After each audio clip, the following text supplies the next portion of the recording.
Kevin Owocki is the founder of Gitcoin, a platform that helps coordinate the crowdfunding for projects and software development on the Ethereum blockchain. With 300,000 builders and over 25,000 funders, Gitcoin has become a key pillar for the Ethereum nation, making sure public goods can thrive. So how was Gitcoin created and how did Kevin enter the space? Yeah, Gitcoin is a place that you can get coins if you're an open source software developer. Basically, what we want to do is we want to create crypto economic incentives to build and maintain open source software. And that's because open source software is our digital infrastructure. We want to make sure that it's well maintained. And we have two primary products that do that. The first is Gitcoin hackathons, which is if you're building a DeFi or NFT or Web3 ecosystem, we can send 200 to 1,000 builders to you at a time in a virtual hackathon. And then the second product is called Gitcoin Grants, and that's just basically the largest crowdfunding platform in the Ethereum ecosystem. It allows you that if you're already doing great work in open source to raise money from the crowd, and then that's subsidized from a matching pool that we deploy. So those are the two mechanisms that support our mission of building and funding digital public goods like open source software. So far, we've deployed $52 million worth of funding to open source, and you can see at gitcoin.co/results the latest numbers. That page is updated every 3 hours. Very cool. All right. So what's your pre-crypto life and what got you into blockchain? Yeah. Well, if it's pre-crypto, was it even life? That's a great question. I don't think so. I'm just kidding. No, I had a life before crypto, and it was mostly professionally.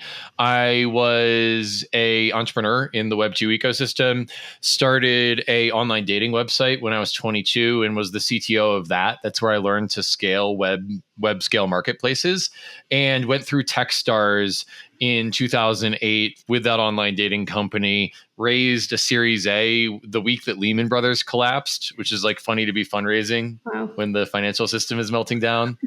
Grew that to 3 million users. And then when that startup imploded, I was just a VP engineering CTO in the Techstars portfolio, just like my friends' companies.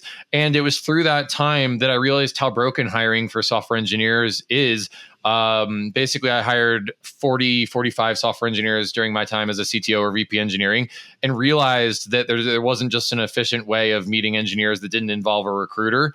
And I also realized how every software project that I built was built on top of open source software, but I didn't realize how little of a business model there was for open source software, even though it's our digital infrastructure. The stat that I learned was that $400 billion per year in economic value is created by open source software.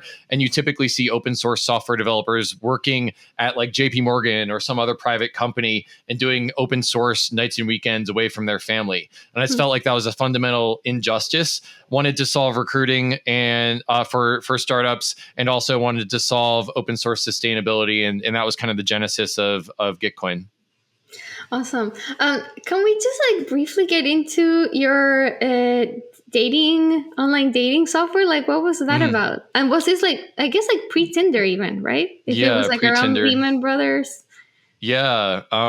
So I met these two guys. So I was working in corporate America in 2008, and I really wanted out any way that I could find out. And so I was sending out resumes on Craigslist, and I met these two guys who had gotten into Techstars, which is one of the top accelerators in the world, but their CTO had dropped out. And they happened to be running an online dating website, and I just I vibed with them and I liked them. And I ended up quitting my corporate job, breaking my lease, and breaking up with my girlfriend to move across the country and go through Techstars with them. And that's how I became CTO of an online dating startup. I don't have any special affinity for online dating, although it was a fun thing to do in my 20s. I like to say that online dating startup in my 20s, work startup in my 30s. I'm gonna have to do an insurance or retirement startup in my 50s or my 60s just to stay with my generations. But yeah, that's where I learned to run an online marketplace, basically. That's so interesting.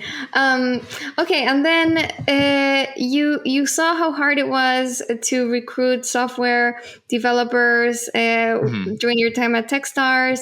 Right. You were also interested in open source development. I guess like from your experience as a developer, you were like using all these like open source tools, and then you saw like how precarious the business model was, right? Yep, exactly. Those were the two threads that led me to Gitcoin. And so like where in this process was it that you decided, oh, like crypto is the way to do it?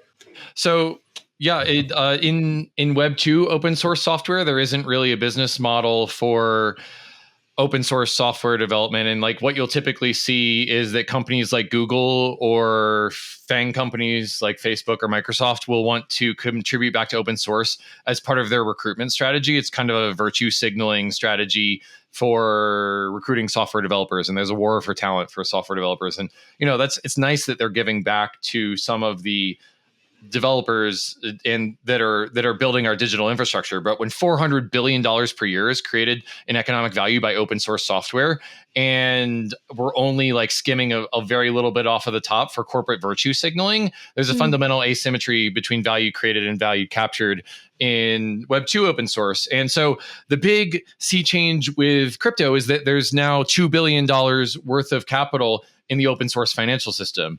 And I guess, that may change up or down between now and when the podcast airs, but now we've got open source money that's built on open source. And so any of the money that would go in Wall Street to fund some back office on Wall Street that's doing IT is now going to open source software. And so the idea was that we've now got trillions of dollars that is trying to build these open source ecosystems. What if we could get more of that and fund our digital infrastructure with that, have it trickle down into the people who are building our digital infrastructure? And that's sort of like the empirical way of solving the problem. But like the more a priori, like theoretical way is, okay, so we've now got programmable money. And so we can program our values into our money, and we value open source software. So we should be able to build monetary systems that reward open source contributors. That's like the theoretical thing. But like the empirical thing is like $2 trillion. If 0.1% of it goes to open source, then that's a good thing. So that's kind of how crypto solves the problem, I think. Got it. Around when did kind of this idea start taking form for you? So I'm a big rapid prototyper, and Gitcoin was actually the sixth startup that I tried to launch in 2016, 2017. And if you remember 2017, crypto was kind of seen as a hobby by a lot of people. It wasn't really an accepted idea that you could make a career out of it. And so trying to start a blockchain startup was just kind of my way of trying to figure out how to enter the ecosystem full time. And I was doing technical analysis for a little while. I built an open source tool called PyTrader, which was an AI-driven crypto trading app that kind of blew up on Hacker News. I built this tool called AdBlock to Bitcoin, which basically would take like AdBlock to AdSpace and put Bitcoin donation QR codes on it. We built this tool called You've Got ETH, which allowed you to send ERC20 tokens to any email address before they even had a private key. Had a brief stint with a blockchain-based hedge fund.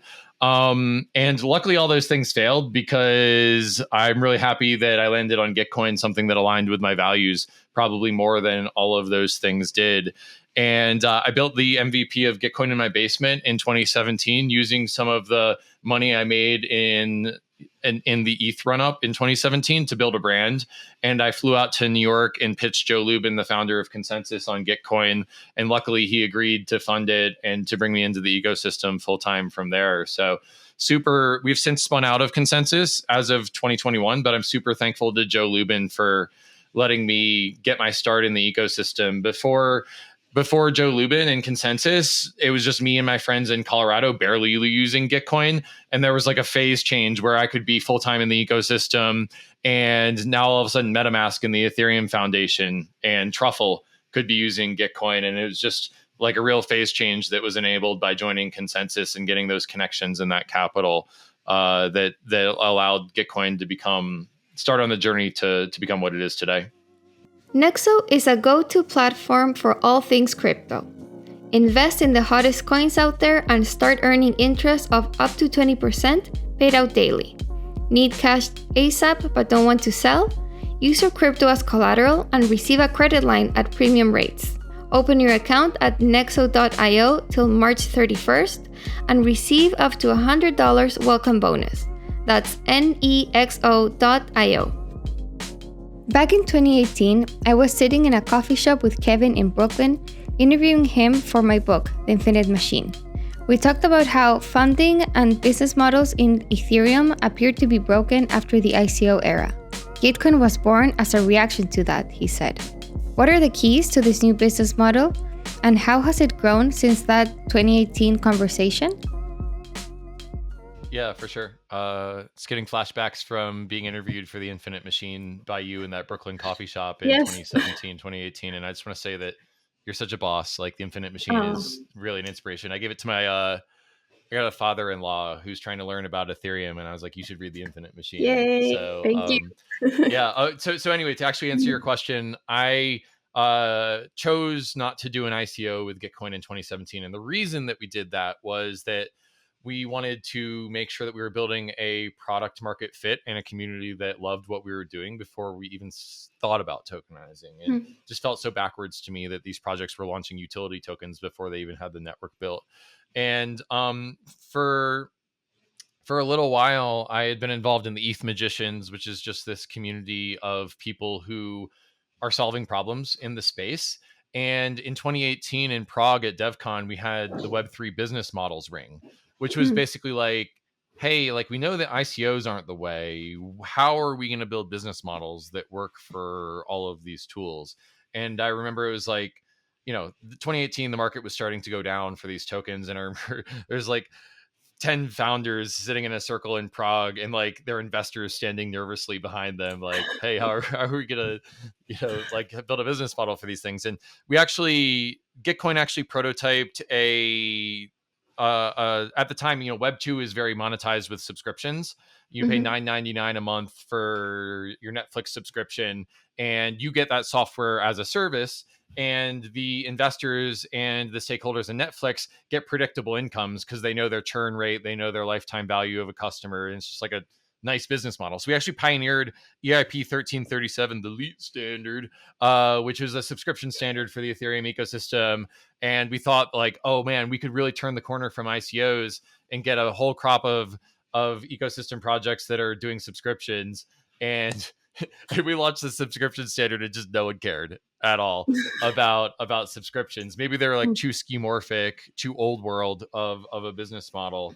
But yeah, just systematically prototyping different business models for how projects could survive in Web3. And I think that, Gitcoin's business model itself is we run virtual hackathons, and marketing departments know how to pay for virtual hackathons. And so I think that, it was an interesting early exploration in how to create business models for Web3 that wasn't ICOs. And at that time, it was a heretical thing to not do an ICO. And I'm just so glad that we didn't, and that we held on, because the idea of a governance token didn't really take off until it was like 2020 when Yearn did their governance token and their fair launch. The governance tokens took off again. And so, yeah, it's funny that sometimes not doing something is the best move that you can do, and not launching an ICO was the best, I think, one of the best things that Gitcoin did or didn't do in 2017, 2018. Awesome. I'll definitely want to talk more about the Gitcoin token in a little bit. But before we do that, I'd love to just kind of get into more detail into how Gitcoin works and kind of like the overall goal. Because as I understand it, like when it started as this kind of marketplace for developers and projects, and for developers to get kind of easily paid in crypto, and then it kind of developed it into also this having this grants aspect to it. So can you go through like all those different parts of Gitcoin and like what the overall like big picture is? Yeah, the big picture, the world that we want to create is a world in which digital public goods like open source software are well funded. So public good just means that it's non-excludable and non-rivalrous, which is like if I download an open source repository, no one can stop me from pulling that down. And also my pulling it down is not rivalrous in that it doesn't stop any of your listeners from pulling it down.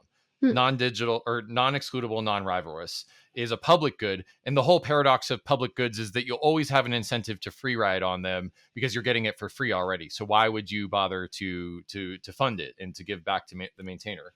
And it's our mission to build and fund digital public goods. We believe that open source software underpins our digital infrastructure.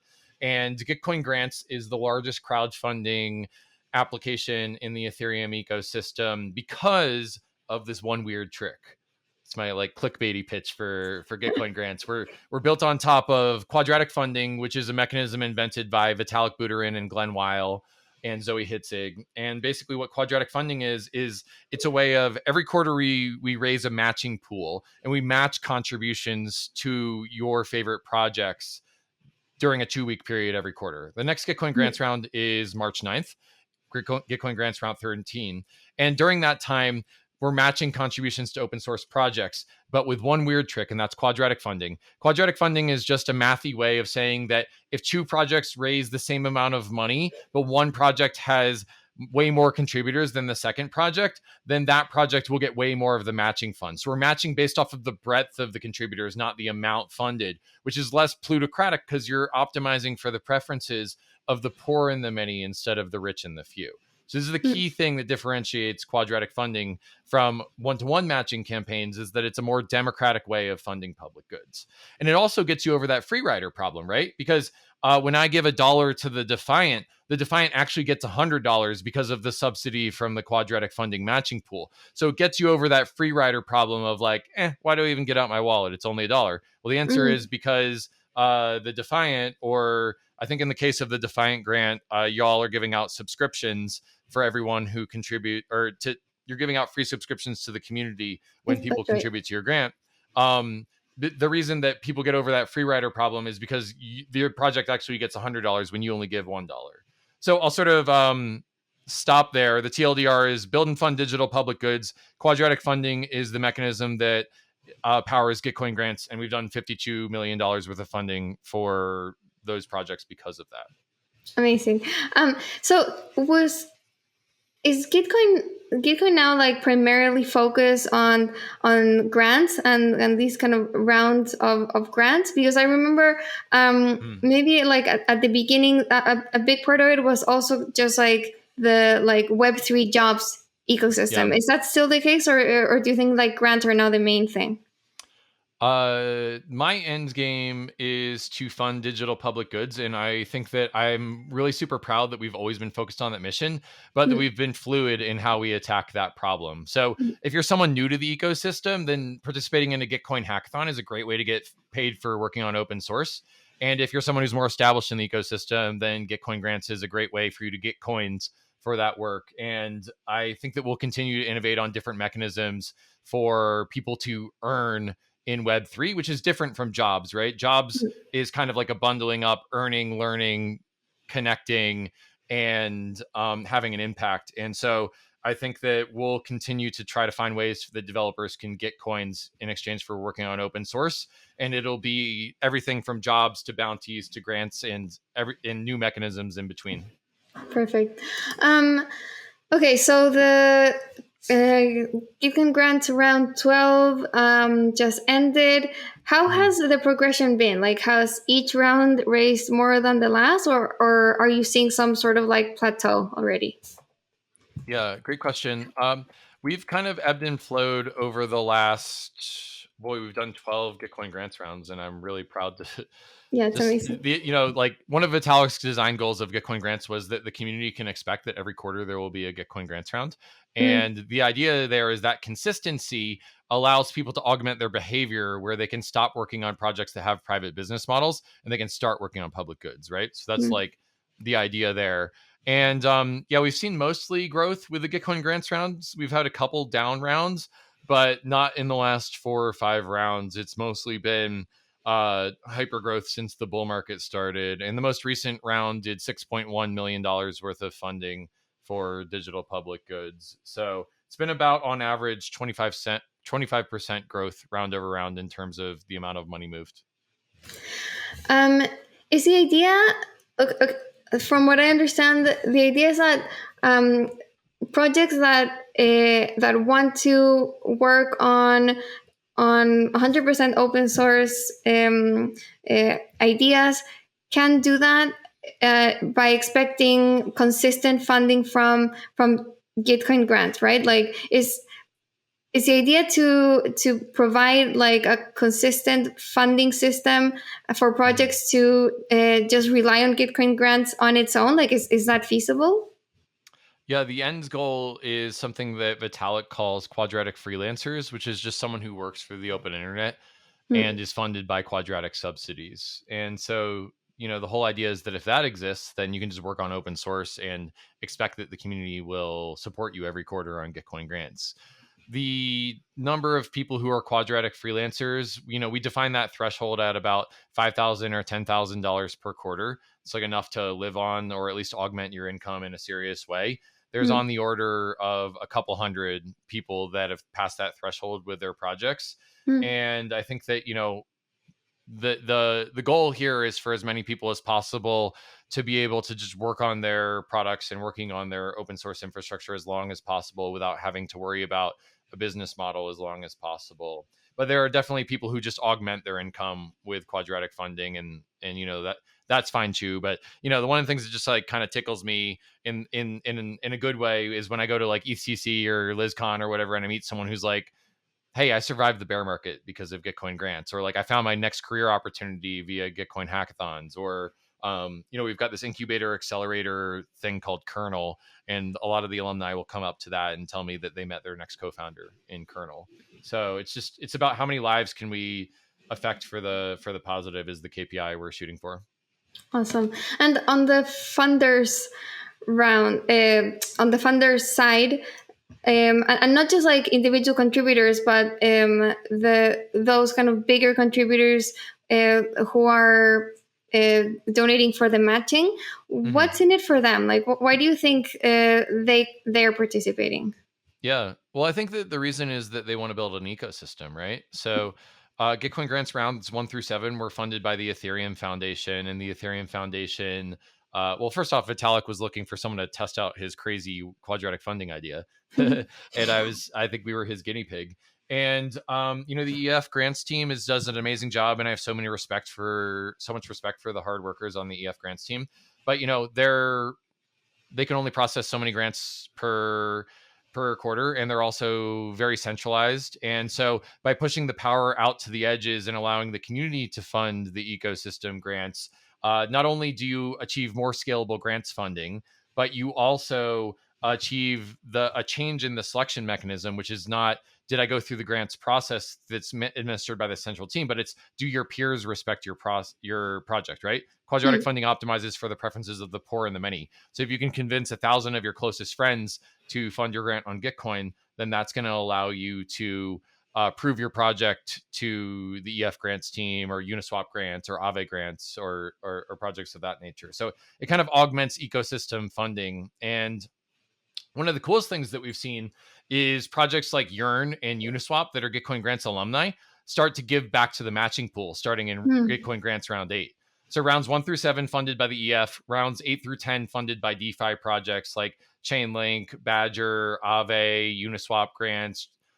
And recently, Austin Griffith and I have been experimenting with selling NFTs to fund the matching pool. And that's been a really great way to fund the matching pool as well. So in sum, I think that people are trying to build ecosystems and fund public goods when they fund the matching pool.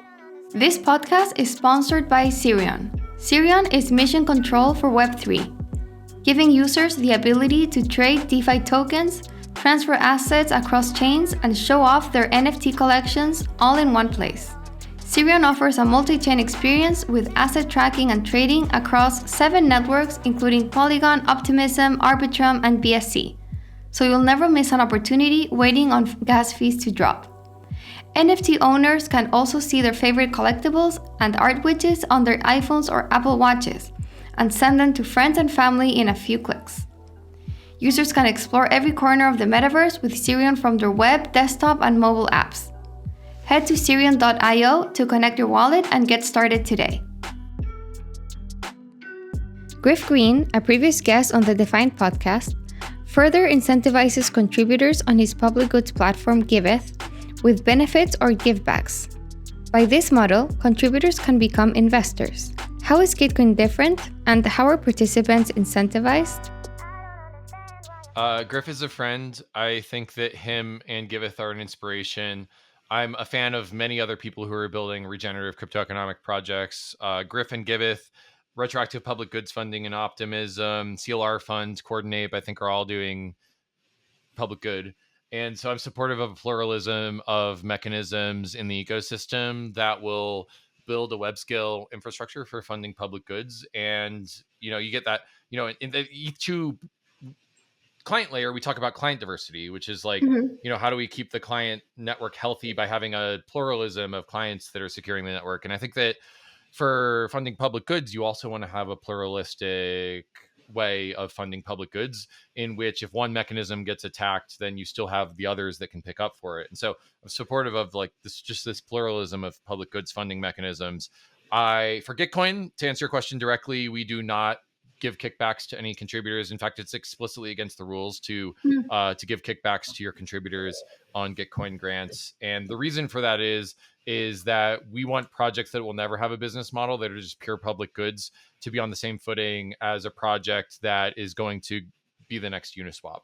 And I think that it's super important that you don't have that sort of mechanism, that sort of psychological expectation that you're going to get a kickback for contributing to a public good, because it would augment which public goods you fund. So to answer your question directly, we do not have that mechanism at Gitcoin grants. In fact, it's explicitly forbidden, but mad respect to Griff and the rest of people who are working on a pluralistic public goods funding infrastructure for the world. I respect that there's a diversity of mechanisms. We've just chosen to do it a different way than Griff. Yeah, of course. So how does the Gitcoin token play a part in all this? Yeah, so, as we know, I've been around the block once or twice, having run that online dating website and been in the Web2 startup ecosystem.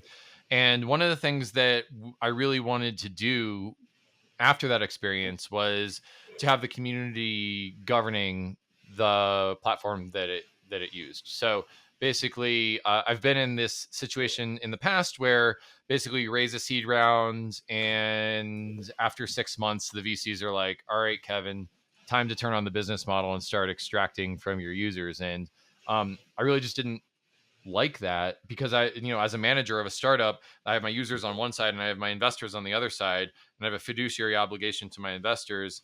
And I felt like I didn't get in the business of wanting to extract revenue from those users. And so one of the things that we wanted to do was put the community of Gitcoin in charge of governing the platform that they use, which creates this closed loop. And actually, in political theory, the consent of the governed is the only legitimate basis of government. And I think that's opposed to like the divine right of kings, which is how people used to have legitimacy for their government in the past. And when I think about like the Facebooks and the Googles and all these Web2 giants of the world that are not accountable to their users in any way, maybe in the purely symbolic act of clicking a terms of service box on a box on the website is like how they're accountable. I think Web2 platforms are like the divine right of kings. And I wanted Gitcoin in its most purest sense to be governed by the community that it served. And so GTC is the governance token, stands for Grow the Community, or Gitcoin. And basically what it is we just dropped it to everyone who'd used the platform to fund public goods between 2017 and 2021. So basically, if you had contributed to public goods, then you could then govern Gitcoin. And we announced at that point that we were going to be decentralizing Gitcoin into a DAO.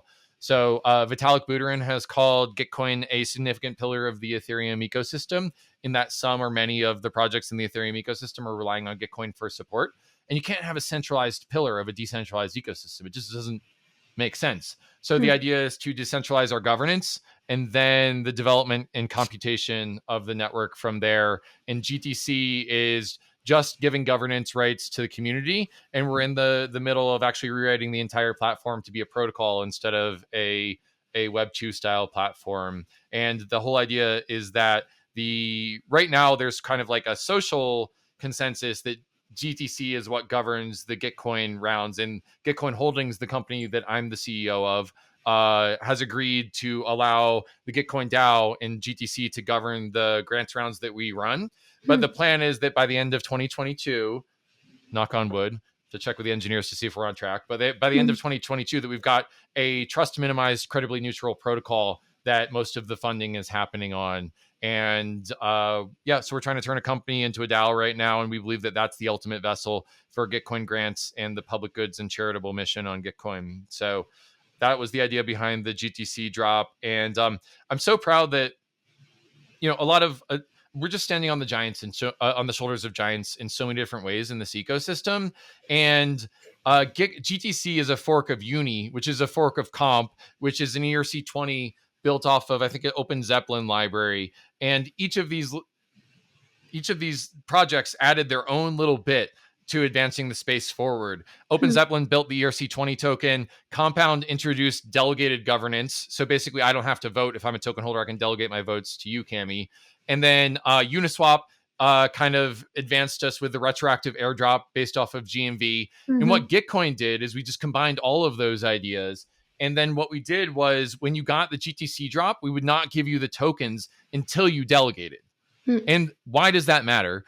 That matters is that it set the starting conditions of Gitcoin DAO around that consent of the governed and the 100% delegation. The dirty secret of governance tokens is that everyone wants to have governance tokens, but no one wants to spend the mental capacity to vote on proposals. And so by allowing all 18,000 GTC holders to delegate to people that they trusted that were actually going to be involved in governance, we allowed Gitcoin DAO to have much more legitimacy because we have higher voter turnout than most other DAOs. A typical vote on Gitcoin DAO will have between 60 and 80% voter turnout because the consent of the governed is just aggregated in Austin Griffith and Lindsay Z and Simona Pop and Griff Green, the people that the community has delegated their vote to. Whereas a lot of other DeFi projects, they'll have a voter turnout of like 3 to 10% on their governance tokens. So I think that, our core innovation was just the UX paradigm of having people delegate when they received their tokens. And I'm really happy that, I feel validated that ENS copied that when they launched their governance token. So TLDR, we're all standing on the shoulders of giants, and we innovated in only one very small and seemingly obvious in hindsight way with the delegation on airdrop. And I think that we're all kind of in this Cambrian explosion of exploring what governance looks like in the 21st century. And I hope Gitcoin remains a part of that into the future. Awesome. I love that overview. And by the way, I thought the Gitcoin GTC drop was amazing. It just was so flawless, and the UX was so nice. And I think you also incorporated a quiz in the middle of it. I thought that was really cool too, because it's okay, you're making sure that token holders actually know what they're voting into and what they're getting themselves into. I thought that was a really good touch. We called it proof of knowledge, and we made you watch a 1-minute video, which was about the quadratic lands, a world where Gitcoin's maximally successful, and we've rewritten the laws of economic gravity to support public goods. And then you had to take a quiz about what you saw in the video afterwards. And to be honest, anyone with a pulse could have clicked through the quiz and figured out how to answer it. But it was about creating that social consensus that this is a governance token with no economic value, and getting people to agree to that before they got their airdrop, I think was a really, we only got the captive audience of people trying to get their airdrop once. We might as well maximize it. And that was a fun experience. And I'm glad to see other people doing airdrops that have kind of clearly been inspired by Gitcoin's airdrop experience. Yeah, it was really good. So how many delegates are controlling Gitcoin right now? Right. So I'm very, very proud that the delegates that were chosen by the community on May 25th, 2021, when the token launched, are still intact today. There's no we do have investors who have tokens, but they have chosen to back who the community backed at the start, which I think is a huge sign of legitimacy for the project in general. But basically the top 20 what we call stewards are the ones who have aggregated the most of the governance power. So those are Austin Griffith, Linda Z, Simona Pop, Chris Is, Lefteris, Shreyas, Trent from the Ethereum Foundation. So top tier community members in the Ethereum space are the ones who are aggregating most of the voting power at Gitcoin. And what sorts of things do they vote on? Yeah, so the primary things are, this is ratifying the size of the, so there's a treasury management question about what are the size of the quarterly Gitcoin grants rounds and what are the rules for them. You know, an example of a rule setting operation is, should we allow projects that have raised VC money to be on Gitcoin grants? You know, are those really pure public goods if they've raised VC money? Should we allow, and you know, what are the rules for Gitcoin grants is based off of quadratic funding, which is dependent on this problem called Sybil resistance. Sybil resistance is basically if I can make up a bunch of fake accounts and make my project appear more widely popular than it is, then that's called a Sybil attack. And so setting the rules for what constitutes a unique identity is an example of a governance question that the Gitcoin has. And you know, it's funny because in April of 2021, I had governance problems coming out of my ears. And now that we've launched the DAO, I could just say, okay, well, it's up to the DAO to decide those governance That's nice. problems instead of people tagging me and saying on Twitter, is this a public good? And it doesn't matter. The whole magic of Gitcoin is that it doesn't matter what Kevin Owocki thinks. We're just building a channel where greater combinations of strength and intelligence can come together to express their preferences. We are an aggregator of the Ethereum community's preferences for what is a public good. And I think that that's the crystal clear vision for a credibly neutral public goods funding mechanism. But anyway, you asked me what GTC does. So the answer is setting the rules for the matching pool, managing the treasury, and then also voting on proposals to fund different work streams in the DAO. So basically in the company, you've got a CEO who does budgets and decides who to hire and fire. In the DAO, you've basically got a proposal process through which people can request money out of the treasury and then can fund work streams, which are in charge of things like building the software product or preventing fraud or evangelizing public goods via marketing, stuff like that. So GTC can be used basically for anything that's governance related in the Gitcoin DAO. And do all the funds control? I mean, do all of Gitcoin's funds go to the DAO, or are there like separate accounts? Yeah, so Gitcoin DAO is in charge of governing everything related to Gitcoin grants.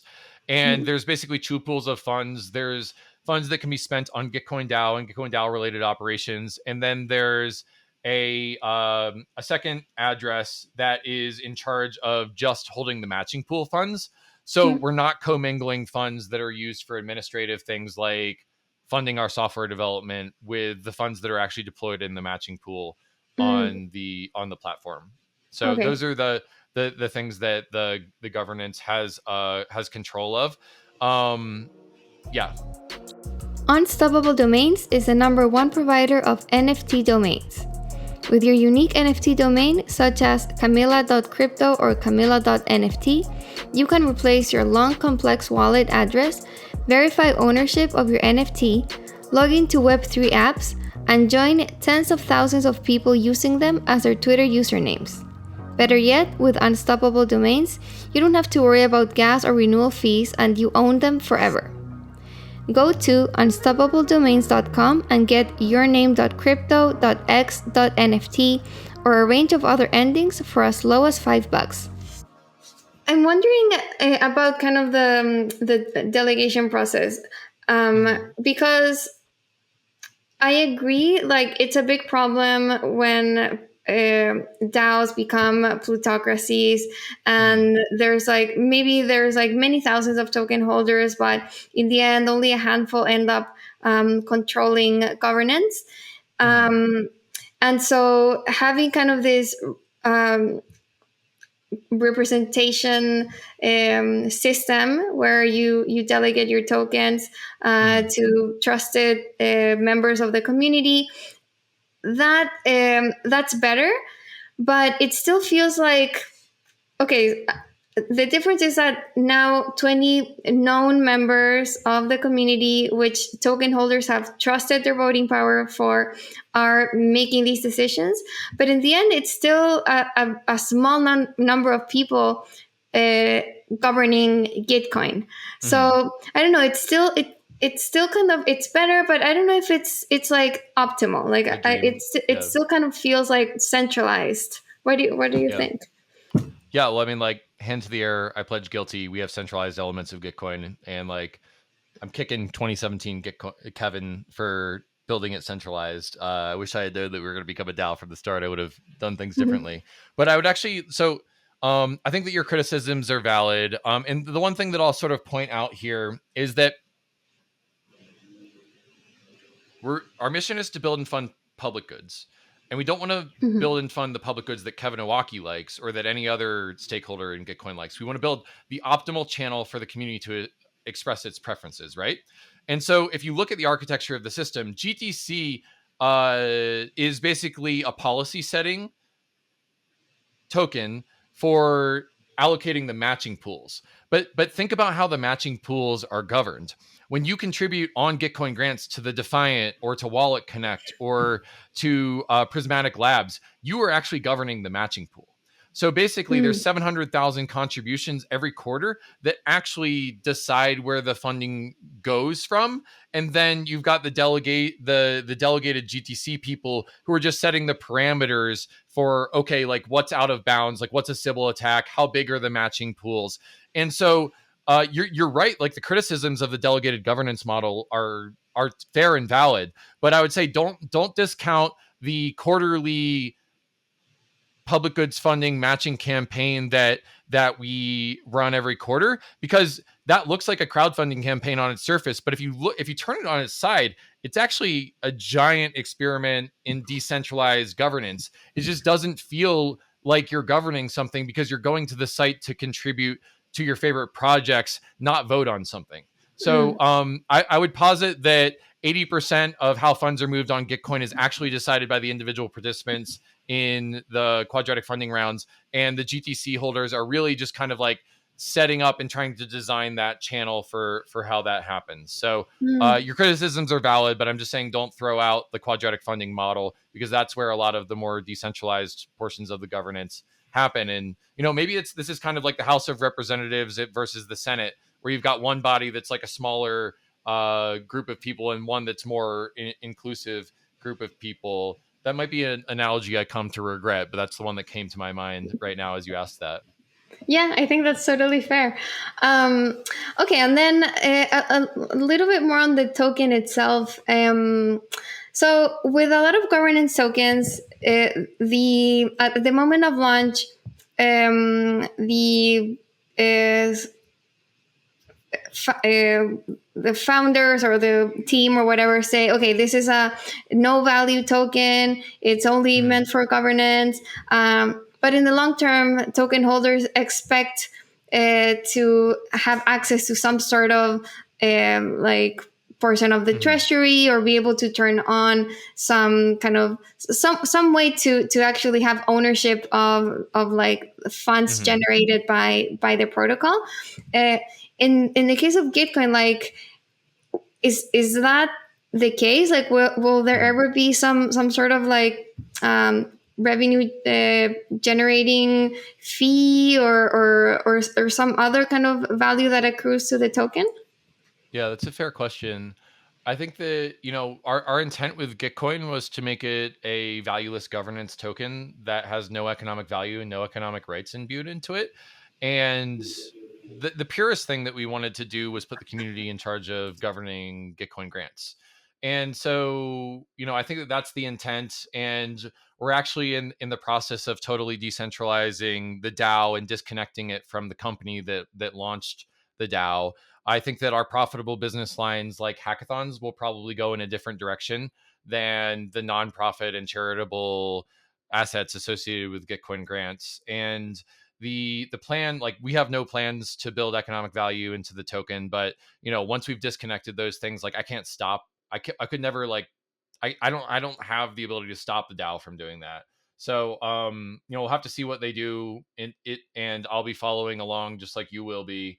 And, I think that like the sort of question in my mind is like Gitcoin as a brand is so powerful, and it's because software developers are the ultimate, like, so software developers are our friends and community members first and foremost, but they're actually one of the most scarce resources in the ecosystem. Like, that's why the Electric Capital puts out the dev report every single quarter. And so I think the question is, what kind of what kind of business model long term could a entity with Gitcoin's branding generate, given the affinity that it has with developers?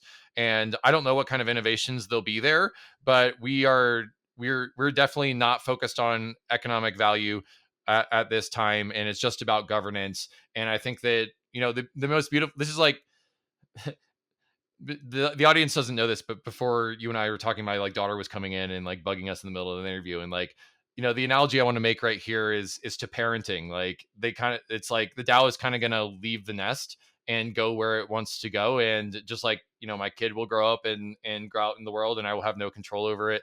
I'm just really hoping to see it blossom into all that it can be. But the direct answer to your question is that this time there's no plan to add economic value to the token. Awesome. Okay, so if we see Ethereum like a nation, and Gitcoin as the organization or entity organizing organizing funding for public goods for that nation, would taxes ever make sense? Like, if a percentage of Ethereum transaction fees or something went to Gitcoin or to like whatever, like whatever the entity is, funding public goods, would that make sense to you? Or like, I don't know, what do you think of that, like, in theory? Yeah. Well, can I propose a augmentation to your question, which is Gitcoin is not the entity in the Ethereum ecosystem funding public goods. Gitcoin is an entity in the ecosystem of there's a pluralism of mechanisms for funding public goods. Mm-hmm. Can we just, is that an okay? Let's rephrase to that. Yeah. Okay, cool. Because the answer to your question is an emphatic no. I have a history in that I was a co-author of EIP 1890, which was discussing what it would look like to fund public goods in the Ethereum ecosystem with block rewards.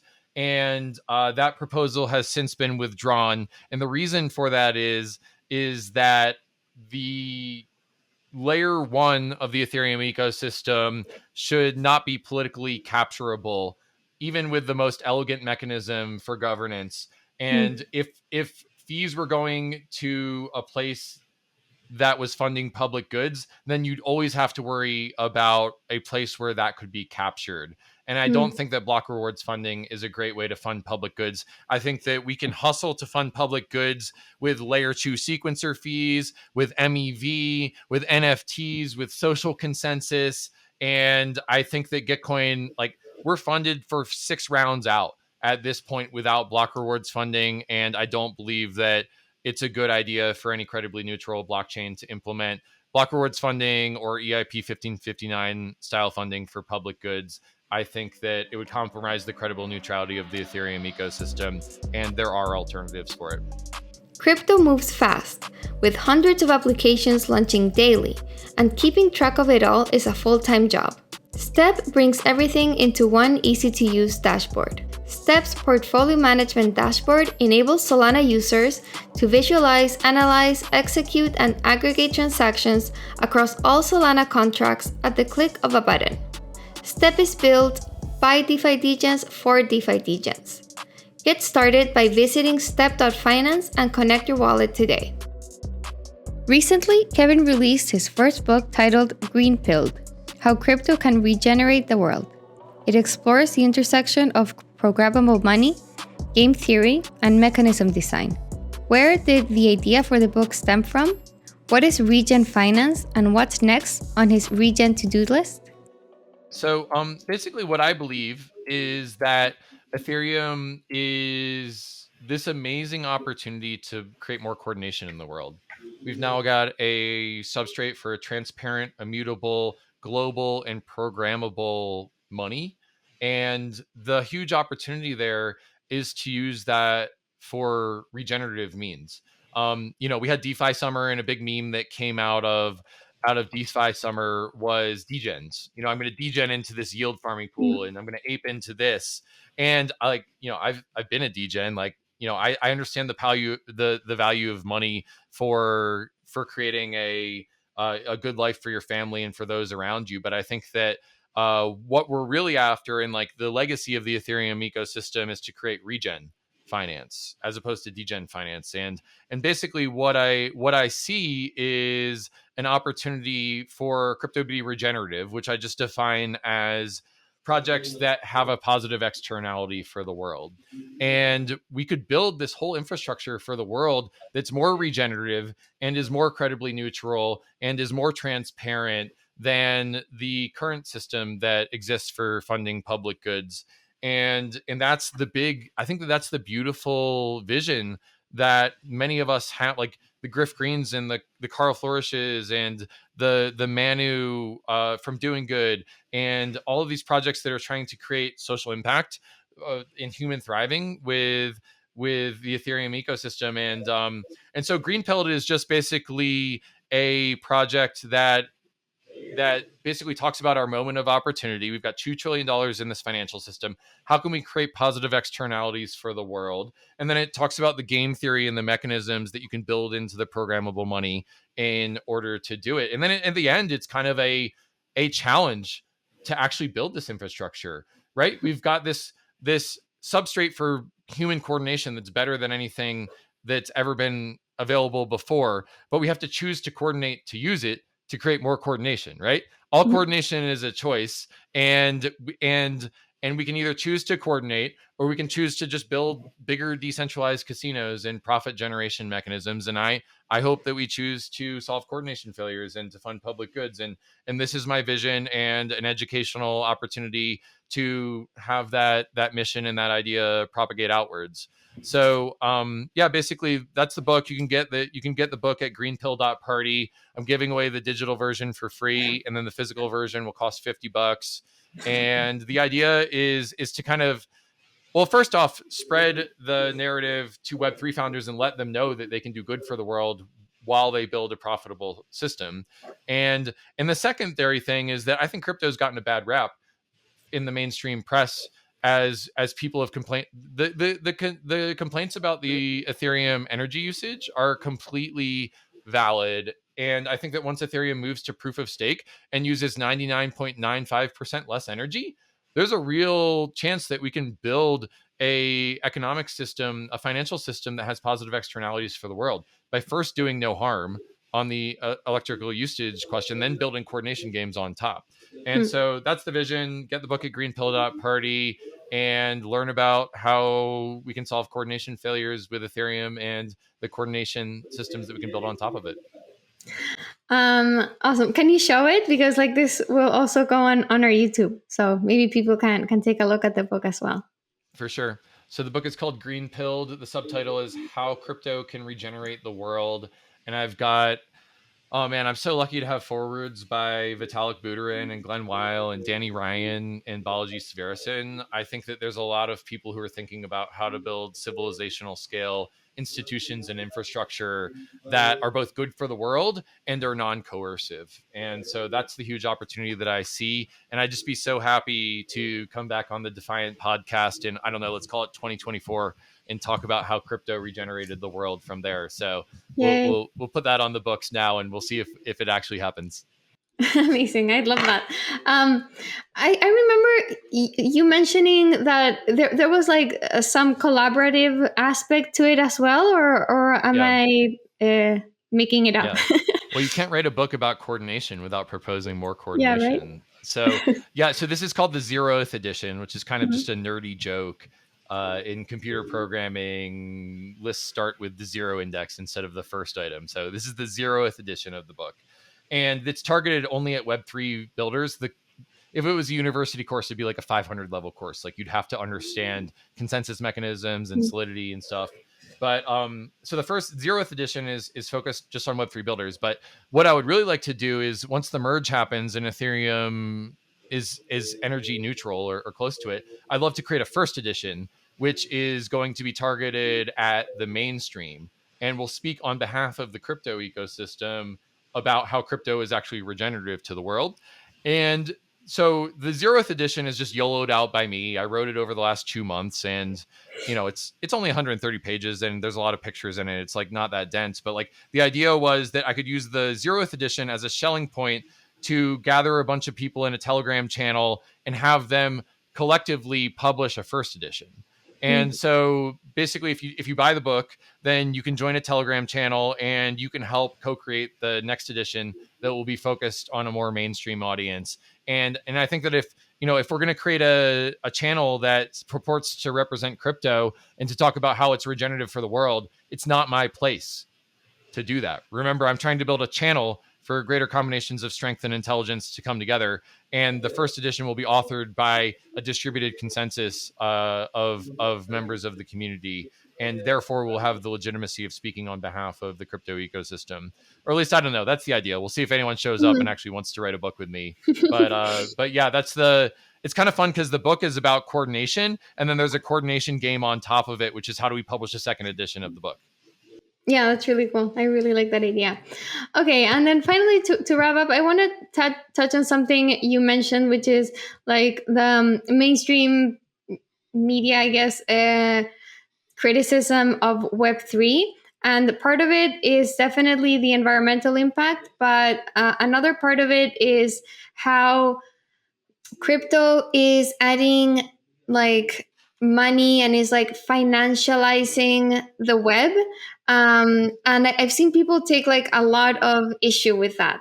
It's like the web is like this free space where like people send information globally freely, and now like these crypto dudes want to add money to it and like speculate on art, and it just like seems very backward. I'm sure, like, I don't know, like you have a unique perspective on this. Like, I'd love to kind of hear your thoughts on that criticism to our space. Yeah, I think it's a valid criticism. For me, what crypto enables is digital scarcity. And, the whole idea that if I'm a creator, that I'm going to upload my code to GitHub or my photos to Instagram or Facebook or to Google, and they're going to own the rights to it. It feels to me that we're all serfs on Zuckerberg's land. And, I feel that we don't want to have these systems which the world is increasingly intermediated by the digital, and there are people who live their lives on the internet or I'll begrudgingly say the metaverse. I think the metaverse is just what we call humanity's experience when it's increasingly intermediated by the digital, whether it's a computer or VR or whatever. And I just believe that we should have digital property rights, and we shouldn't just be serfs on the tech giants' lands. Now, there's a lot of problems with Web 2, with not only not having ownership of your content, but also being tracked everywhere we go. And I think that if we're going to enable innovation in the web ecosystem, then there's got to be a financial, like a way that you can pay your mortgage by working on innovation. And I think that digital property rights are a new way to monetize that aren't involving advertising and spying on people and surveillance capitalism. Now, is that the right model for everything on the web? I think the answer is probably no.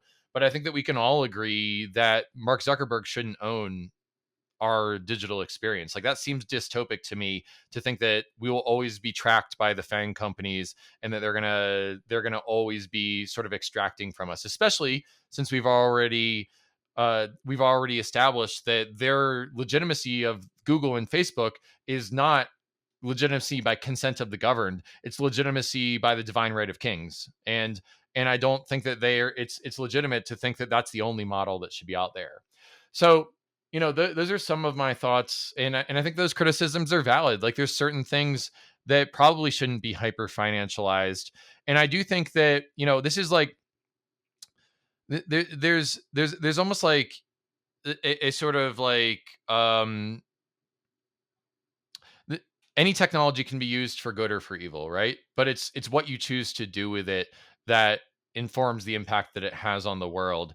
And I really think that we have programmable money that's transparent, immutable, and global, and we can program our values into our money. And so my challenge back to those criticisms is, if we're programming our values into our money and we're seeing bad things manifest, maybe we just have bad values.